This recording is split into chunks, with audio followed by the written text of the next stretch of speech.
Hey!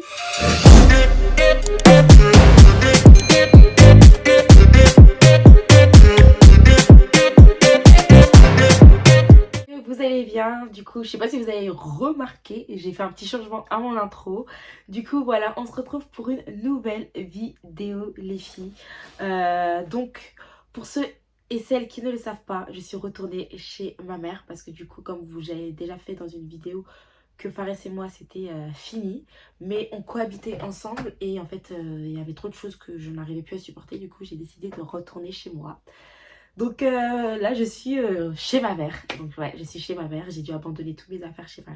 Donc j'en avais déjà parlé sur Snap et sur Instagram. Donc pour celles qui ne me suivent pas, je vous invite à vous abonner pour être au courant un peu de tout ce qui se passe un peu dans ma vie.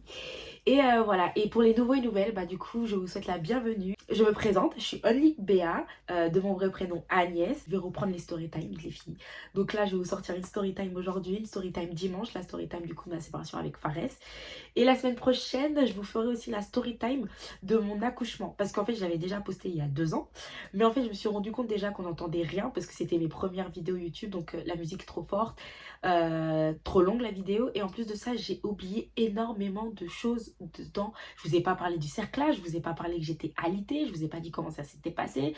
En plus, j'étais alitée pendant période de bac. Je vous ai en fait vraiment rien raconté dans cette vidéo. En fait, elle était longue inutilement. Donc dites-moi après si ça vous intéresse que je refasse la vidéo, mais en vous expliquant du coup comment ça s'est passé ma pose de cerclage, comment s'est passé mon alitement, comment s'est passé le fait que je passe mon bac alité sous cerclage, sous canicule, comment s'est passé du coup mon accouchement, parce que du coup j'ai attrapé une infection, j'ai fait un travail de 2 jours, donc voilà, dites-moi si ça vous intéresse. En tout cas, j'ai pas envie de faire une intro beaucoup trop longue. Là, aujourd'hui, ça sera, on va dire, une story time, mais en même temps du blabla, histoire que je vous raconte un peu, comme vous avez vu dans le titre. En fait, je sais pas toujours quel titre je vais mettre, mais ma vie sans père. Voilà, que mon père m'a abandonnée et comment je le vis au jour d'aujourd'hui, parce que avec, en fait, la séparation avec Fares, en fait, je me suis rendu compte que tout ça, entre guillemets, ça venait de l'abandon de mon père. Je sais pas si vous allez comprendre un peu. En tout cas, j'espère que tu es prêt pour la vidéo. Je t'invite à t'abonner et activer la cloche de notification pour ne pas rater une autre prochaine sortie de vidéo. Et c'est parti. Donc, comme je vous ai dit au début de la vidéo, j'ai été abandonnée par mon papa. Il est parti chercher du lait. Et il est revenu 14 ans après. Donc je vous explique un peu d'après ce que ma mère m'a dit et m'a expliqué. Là, je voulais pas vraiment lui en reparler encore. Parce que voilà, là clairement elle sait même pas que je fais cette vidéo là, elle va peut-être le découvrir après, mais en gros de ce que je me souviens de ce que ma mère me disait, parce que quand j'étais jeune en fait pour moi mon père c'était un fantôme, c'était un mythe, c'est vous voyez les parents les pères ou les mères entre guillemets, parce qu'il n'y a pas que les pères qui abandonnent les enfants, il y a aussi les mères, c'était en gros, ton père, quand ouais, ton père, mais moi pour moi, je n'avais pas d'image parce que ma mère n'avait pas de photo de lui, je savais pas à quoi ressemblait mon père. Donc ça veut dire pour moi, mon père c'était un fantôme, j'allais jamais le croiser dans ma vie. Et en gros, pour moi, ma mère m'avait raconté déjà qu'en gros, mon père, quand du coup il a découvert que ma mère était enceinte, il a dit que non, non, non, non, non, non, non, non, non, moi je suis venue en Europe pour faire de l'argent, pas pour faire des gosses. Donc tiens, je te donne de la money, tu vas avorter. Et ma mère, elle a dit non. Il a dit ok. Je crois que genre en mode non je vais faire quoi. Il a jeté ma mère dehors enceinte. Je sais pas pourquoi en fait. Mais aucune copine de ma mère l'a aidée. J'imaginais. Et c'est ma mère qui me racontait qu'elle était enceinte 2 mois. Et qu'elle dormait dans les escaliers et tout parce qu'elle ne savait pas où loger. Elle était dehors sans argent. Parce que du coup elle n'a pas pris l'argent de l'avortement. Et du coup ouais, ma mère elle a souffert quand elle était enceinte 2 mois. À cause de ça là. En plus j'ai l'amabilité de l'appeler mon père alors que je devrais l'appeler ce poussière, mais bref. Et du coup ma mère me racontait beaucoup de choses sur mon père, bon, pas que ça soit trop négatif, mais elle me racontait en gros ce qu'il me faisait, genre elle était pas en train de me mettre la haine envers lui, parce que la haine je l'ai eue à cause de lui, pas à cause de ce que ma mère me racontait. Donc en gros voilà, elle me racontait, et j'ai pas trop envie de vous expliquer parce que ça reste aussi dans l'intimité de ma mère. Mais voilà, à me raconter ce que mon père lui avait fait vivre et tout, et comment elle avait souffert. En tout cas, voilà, donc pour moi, comme je vous disais, mon père, j'allais jamais le revoir, j'allais jamais le voir, c'était un fantôme et tout. Un jour, je rentre de l'école, donc je devais être au collège. Ouais, j'étais au collège, et ma mère, elle me dit quoi? Devine qui a appelé. Et bah, je sais pas, moi je cite des blazes et tout, des tantes et tout que j'ai pas vu, des cousins et tout que ça faisait longtemps que j'avais pas vu. Elle dit non, ton père. Je fais comment ça, mon père? Genre pour moi j'avais que mon beau-père, le père de mes sœurs, du coup qui m'a entre guillemets élevé parce que lui aussi le vagabond congolais là. Pardon. Mais bref, genre donc je lui ai demandé, je sais pas, moi j'ai cité et j'aurais dit comment ça? Je fais qu'est-ce que tu me racontes? Genre le poteau il est en prison, il t'a appelé comment quoi? Je parlais de mon beau-père. Et elle me fait non non non. Merde, je peux pas dire son blaze. Euh, Comment je peux l'appeler, mon daron? Je vais l'appeler Actimel parce qu'il est parti chercher du lait. Bref, c'est Actimel. Je fais comment ça, Actimel? Genre, qu'est-ce que tu me racontes? Genre, je parlais à ma mère, je me dis, j'allais pas dire à me faire un prank, je connaissais pas encore les pranks, mais genre en mode, elle me fait une blague et tout. Elle me fait non, Actimel, il a appelé. Je fais, mais comment ça? Comment il a eu ton téléphone? Comment il t'a contacté? Sur quoi? Bah, parce que ma mère n'était pas sur les réseaux sociaux à l'époque. Ma mère n'avait pas Facebook, ma mère n'avait que WhatsApp. Et pour avoir le WhatsApp, il faut le numéro. Il faut avoir le numéro, il faut que vous connaissiez un peu la mine. Et elle me dit, c'est quelqu'un qui lui a donné. Genre en gros, ça veut dire que Actimel, il est parti chercher le numéro de ma mère. Il a commencé à faire son fouillage. Et en gros, j'explique à ma mère, et du coup, il s'est passé quoi? Genre, tu dois parler et tout. Elle me dit, ouais, on a parlé, quand, il voulait prendre de tes nouvelles. Je fais, bon, ah ben, il est- vous savez, genre là, je bégaye comme exactement comme je bégayais là-bas. Genre, je comprenais pas comment ma mère. Je sais, après, je peux pas. Ma mère a sa vie et tout, elle a ses sentiments, tous les coins. Je sais pas, en fait, j'ai toujours du mal à croire pourquoi et tout. Je comprenais pas.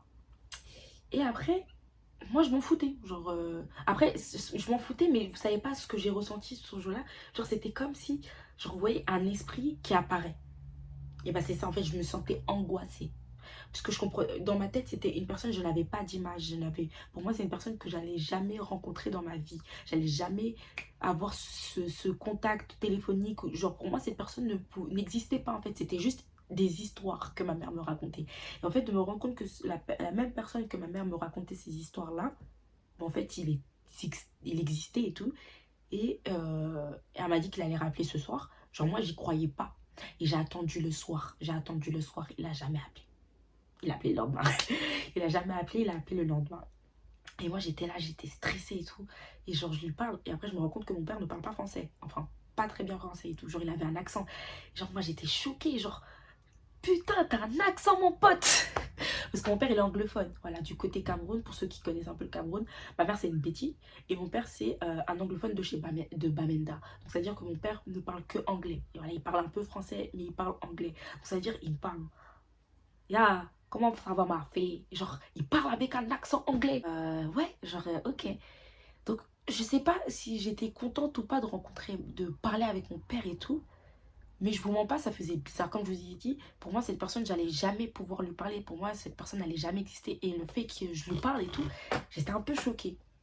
Et bref, il prend de mes nouvelles, il dit, ouais, comment ça se va à l'école et tout. Genre, et moi, j'étais un peu perplexe. Genre, j'essaie de lui parler froidement, mais je voulais répondre absolument à toutes ces questions pour qu'il connaisse ma vie. Genre, je sais pas comment vous expliquer en fait. Mais j'étais un peu énervée contre lui, logique. Du tout, pour moi, quand je vous dis que ma mère me racontait, et voilà, il y avait rien de positif dans tout ce que ma mère me racontait, quoi. Et bref, du coup, à un moment, on se parlait presque tous les jours au téléphone. Voilà, il appelait tous les jours et de ça. Il parlait avec ma mère presque tous les jours. Et un jour, il dit à ma mère, je vais t'épouser. Là, vous savez pas, là, c'est dur pour moi parce que, ouais, c'est trop dur pour moi. Ma mère, son rêve a toujours été ma mère a toujours voulu se marier. Et quand mon père, il a dit ça, enfin, je vais même plus l'appeler mon père, je vais l'appeler je vais rester sur Actimel. Quand Actimel, il a dit ça à ma mère, genre, moi, j'étais énervée. J'étais un peu énervée parce que je sais pas pourquoi. Hein. Je pourrais pas vous dire pourquoi, quand il a dit ça, j'étais énervée. Mais j'étais énervée. Et, et ma mère, elle était contente. Et j'ai envie de pleurer. Hein. Vraiment, j'ai envie de pleurer, les filles. Hein, parce que vous allez comprendre pourquoi. Donc ma mère, elle était là. Il dit déjà qu'il allait prendre les billets et tout pour nous. Parce que, ah, j'ai oublié de vous dire, mon père, il habitait à Berlin. Mon père, il habite en Allemagne.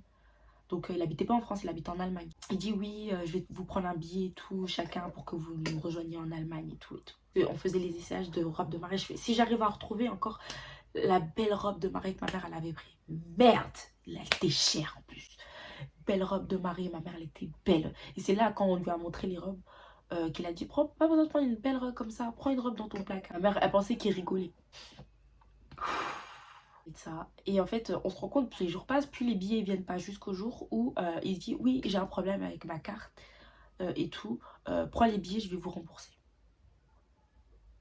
On a pris les billets pour le lendemain. 4 personnes pour Berlin. Ma mère, elle en a eu pour 1 000 euros. 1 000 euros quasiment. Alors, c'était pas prévu qu'on dépense cette somme-là. Donc, ma mère, elle a payé. On a dit, ok, ça peut arriver, des problèmes, quoi. Bref, du coup, on arrive à Paris. C'était à Paris, à Berlin. Et j'ai vu mon père pour la première fois. La vie de ma mère, il me ressemble pas. Déjà, ma mère, elle me disait qu'il me ressemblait. Il me ressemblait pas. Il me ressemblait pas. Genre, elle me disait ça pour avoir la haine. Parce que la vie de ma mère, Pardon. Mon père, il me ressemblait pas. Mon père ne me ressemble pas. Je suis désolée. Je vais essayer de vous mettre une photo. Là, si j'arrive à en trouver une, parce que je les ai toutes supprimées. Mais mon père ne me ressemble pas. Mon papa, le Actimel et moi, on n'a aucune ressemblance. Donc, j'étais énervée. Parce que ma mère, elle me disait, oui, ton père, il te ressemble. Quoi. Je suis désolée, vous allez dire, ouais, on parle pas comme ça de son père. Si, moi, je parle comme ça de mon père. D'Actimel. Bref, on arrive à Berlin et de ça, on arrive déjà dans un appartement, une pièce. Donc, ça veut dire que on s'est dit, allô, il n'y a pas de chambre. On fait comment?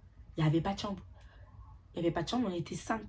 Donc, ça veut dire que moi et mes sœurs, on dormait au salon. Et ma mère et Actimel, ils dormaient dans la cuisine, au sol. Du coup, après... Bon, après, on faisait des petites sorties et tout. Ouais, on faisait des sorties, mais on marchait beaucoup. On visitait, mais si on devait acheter des trucs, c'était ma mère qui payait. Voilà, si on devait acheter à manger, c'était ma mère qui payait. Si on devait acheter des bonbons et tous les trucs comme ça, c'était ma mère qui payait. Et lui, non. Je pense qu'il nous a acheté juste une glace. Une glace. Voilà. Et bref, arrive le jour du mariage. Sachant qu'il a dit, n'invite personne à ton mariage. Donc ça veut dire que ma mère n'a pu ramener personne à son mariage. Si je vous dis les gens, combien il y avait de personnes dans le mariage, on était facile, moins de 20. Genre facile, moins de 20. Il y avait une dizaine d'invités de chez Actimel. Et même les témoins de ma mère, c'était des amis de Actimel que ma mère ne connaissait même pas. Est-ce que vous vous rendez compte? Et en fait, on s'est rendu compte que monsieur Actimel, il avait fait ça juste pour avoir les papiers. Parce qu'en plus de ça, vous savez où on a fait la fête de mariage? Hein? La réception, on l'a fait dans un appartement. Encore plus petit que mon salon. C'est-à-dire qu'il y avait le salon. Et il y avait la chambre à côté. Donc les enfants, ils étaient dans la chambre d'à côté. Donc là, en fait, le mariage, c'est un anniversaire. Et depuis ce jour-là, j'ai eu la haine contre mon père. Parce que je savais que... Et ma mère... Putain, mais... Oh, quand vous vous rendez compte, l'amour rend aveugle. L'amour rend aveugle. La vie de ma mère, j'ai pas compris. Ma mère, elle voulait tellement de son mariage qu'elle a accepté de se marier. Et j'ai mal au cœur à cause d'Actimel. Parce qu'il a fait souffrir ma mère. Tout ça pour des papiers. Que bien sûr, ma mère a revendiqué dès qu'elle l'a su. Dès qu'elle a ouvert les yeux, je veux plutôt dire. Dû vivre en France, bah oui, parce qu'il avait commencé à avoir le visa. Enfin, je sais pas quoi, je sais plus. Moi, je connais pas trop ces genres de papiers là, mais il avait eu une autorisation avec une petite carte pour qu'il puisse venir en France. Parce que mon père, en fait, c'était un réfugié. Il n'avait pas d'appartement, il vivait dans des camps. Et du coup, il a réussi à venir en France, il a vécu avec nous. Et c'était la merde avec lui. C'était un démon. Un jour, je m'en souviens, je sais pas si vous allez voir, mon doigt, il est un peu de travers. Parce qu'il m'avait cassé. Je vais vous expliquer un peu l'histoire. En gros, ma mère, elle était partie au bled. C'était Actimel qui devait nous garder. Et un jour, je me souviens, j'avais fait à manger tard le soir. Voilà, pour moi, j'avais faim. Et sauf qu'il était tard, il était vers les coups de minuit, 1h du matin. Donc, j'ai laissé la poêle dans l'évier. Et je me suis dit, je vais la laver demain, ça va faire trop de bruit. J'ai pas envie de réveiller tout le monde. C'est pas à les coups de 7h, 8h du matin. Bam! Il me jette la poêle sur le lit, sur la tête, genre comme ça, bam. Il me dit, va nettoyer, clocharde. Je dis quoi? Genre, il me jette la poêle, il me sort, va nettoyer. J'ai dit, t'es un grand malade, lui. Déjà, il me faisait des faces, déjà, je supportais pas, je tolérais parce que c'était pour ma mère. Hein. Genre quand il était là, il m'obligeait à des minuit et tout, masse-moi les pieds, va me chercher à manger, fais-moi à manger. Frère, déjà c'est les masse-moi les pieds que je supportais pas. Ces gros pieds crochus là-bas, on sait même pas quels arbres il a grimpé. C'est moi qui viens me dire, masse-moi les pieds. Sec. Ses pieds étaient secs. La vie de ma mère, je sais, il ne faut pas mal parler des pères. Mais comme je te dis, c'est pas mon père, il s'appelle Actimel. Voilà, c'est Actimel. Le poteau, je m'en fous de sa vie. Je m'en fous, je le méprise. Depuis ce jour-là, surtout, depuis ce jour-là, pour moi, il a été renié de ma vie. Donc, il me jette la poêle et tout. Et après, il commence à mal me parler et tout. Il commence à m'insulter, mal parler. Sauf que le problème, c'est que toute la rage que j'avais depuis, bah, j'ai lâché. J'ai dit, tu me sers à rien. Genre, je me suis lâchée. Genre, j'ai tout ce que je pensais que j'avais dit à ma mère que j'allais pas dire. Je lui ai tout dit. Je lui ai tout balancé à la tête. Et bam, il me met une droite. Bam, je lui mets une droite. Et puis quoi encore? Tu t'appelles Actimel, t'es pas mon père. Bam, on s'est tabassé. On s'est tabassé jusqu'à je pissais du sang. Mes soeurs, elles dormaient et tout. Elles arrivent et tout. Elles voient du sang partout. Elles voient mon doigt, il est là. Ils voient que je suis gonflée dans la bouche et ça. Et c'est mes petites soeurs qui m'ont pris avec moi dans la chambre et ça. On a appelé une copine à ma mère, du coup, pour qu'elle vienne nous récupérer, pour qu'elle nous emmène à l'hôpital. Parce que du coup, je pissais du sang. J'avais la. Parce que au bout d'un moment, je veux bien me bagarrer avec moi. Ouais, je suis colosse camerounaise. On faut pas oublier. Mais c'était mon. Le daron était colosse aussi. Le daron était colosse. Il te mettait des patates. Il m'a mis des patates, hein. Elle n'a pas blagué avec moi. Il m'a mis des patates. Mais la vie de ma mère, tellement j'étais sous adrénaline, il me tapait, je sentais rien. Il me tapait, je me sentais rien. Et bref, on arrive à l'hôpital, j'ai un hématome et tout. Le doigt, je sais plus si c'était fracture ou cassé, mais en tout cas jusqu'à aujourd'hui, je sais pas si on peut voir. Mais en gros, je sais pas si vous allez bien voir. Mais en gros, mon doigt il est un peu déformé ici, il y a un creux. Parce que mon doigt il s'était complètement pété, quoi. Parce qu'en fait, je voulais mettre une droite. Et en fait, il m'a mis une droite en même temps. Du coup, ça a fait que mon doigt, il a fait... Et bref, sauf qu'on ne voulait pas le dire à ma mère. Donc, ça veut dire qu'on est resté. Lui, il est parti. Et c'était ma tante qui est restée pendant une semaine et tout chez nous, à nous garder. Et du coup, j'allais à l'école et ça, j'avais le visage tout défiguré. Ils m'ont demandé qu'est-ce qui s'était passé. J'ai dit, je suis tombée. Voilà, je suis tombée, c'est tout. Les filles, j'étais en train de faire le montage et j'ai oublié de vous raconter un épisode pour dire qu'il n'y a pas que les Arabes qui sont racistes, que mon père aussi avait fait une phase de raciste quand il avait découvert que je sortais avec Fares. Parce que oui, entre-temps, il était un peu revenu dans notre vie. Et en gros, je vous explique comment Fares et mon père, ils se sont rencontrés pour la première fois. Attends, en gros, mon père, il devait venir laver son linge parce que oui, il était toujours dans son camp, même si, voilà, quoi. On était gentils, on faisait son à manger et on lavait sa nourriture, c'est son linge. Et du coup, moi, j'étais toute seule à l'appartement avec Fares. Et mon père, il est venu à l'improviste pour laver son linge. Sauf que moi, je savais pas, et il y avait Fares. Et en gros, mon père, je sais pas d'habitude, enfin, Actimel, d'habitude, il dépose les linges et après, il taille, tu vois, et on l'appelle quand c'est bon. Et après, je sais pas, il a commencé à vouloir fouiller l'appartement parce qu'il savait que j'étais toute seule. C'est pas, il commence à fouiller les chambres et de ça. Et il arrive dans la chambre de Fares. Enfin, dans ma chambre, et il voit Fares sur le lit. Donc, ça veut dire qu'il dit, en anglais, il dit, bah, t'es qui? Fares, il comprenait pas. Et du coup, il a pas compris à la question. Et du coup, ça l'a encore plus énervé. Il est parti, il a claqué la porte. Et depuis ce jour-là, les filles, je ne l'ai plus jamais revu de ma vie. Je ne l'ai plus jamais vu. Et après, entre-temps, ça, c'était quand? C'était en 2018, début 2018. Et après, du coup, quand j'ai accouché d'Inaya, malgré tout, fallait que je l'informe qu'il était grand-père, pas qu'il meure ou je meurs, qu'il sait pas qu'il a une petite fille quand même si voilà, ça n'avait rien changé, quoi. Et il m'a dit quoi? C'est la vie que tu as décidé de mener. Tcha. Et après, voilà. Genre, je l'ai même pas répondu, je l'ai bloqué. Donc voilà, je t'ai dit ce que tu avais à dire. Mais voilà, pour dire qu'en fait, mon père n'a pas accepté que je me mette avec un arabe. Et en plus de ça, que j'ai un enfant à moitié arabe. Genre, vraiment, il l'a eu là. Et à chaque fois, il me le répétait. Oui, un enfant arabe. Je veux dire, il n'y a pas que les arabes qui sont racistes. Mon père aussi, c'est un putain de raciste. C'est un putain de raciste, clairement. Et encore, je vous dis pas tout. Bref, je vous laisse avec la suite de la vidéo. Bah, je vous ai un peu raconté ma vie avec mon père. En gros, pourquoi? Parce que parfois, les gens, ils comprennent pas pourquoi je déteste mon père. Ben, en fait, c'est pour ça que je vous ai même pas tout raconté. Parce que la plupart aussi, ça reste aussi dans le domaine privé. Qu'il y a des trucs que je peux pas raconter parce que ça concerne ma famille. Et je n'ai pas l'autorisation de ma famille pour en parler. Mais il s'est passé des trucs de ouf, quoi. Genre, bref. Je vous ai dit, ma mère, elle a fait annulation et tout, elle a expliqué. Donc, il a perdu sa carte ou son autorisation, bref.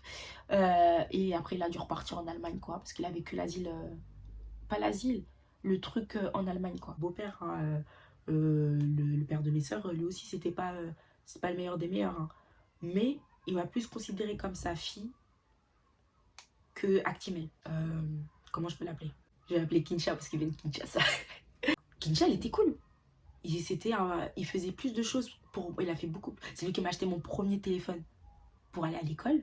C'est lui qui m'a accompagné pour ma première rentrée au collège. C'était lui. Et c'était même lui qui m'a proposé qu'il voulait vraiment que je fasse la rentrée avec lui. Il m'a acheté mon premier téléphone. Il m'avait acheté plein de vêtements. Parfois, il nous faisait des sorties.